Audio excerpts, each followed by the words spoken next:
मनश्री संस्कृती. आज आपल्याला चित्रकलेमध्ये वर्तुळ काढून नक्षीकाम करायचं आहे आणि मी तर कंपासच आणायचं विसरले.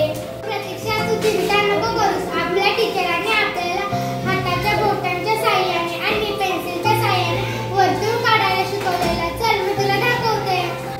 बघ प्रतीक्षा, आता आपल्याला पहिले एक कोरं कागद घ्यायचे आणि ही पेन्सिल आपल्या बोटांच्या मध्ये ठेवायची आहे आणि 2 बोटं वर करून 1 बोट खाली करायचं आहे आणि हे ठेवून हे बोट इकडं प्रेस करायचं आहे आणि हा कागद गोल फिरवायचा.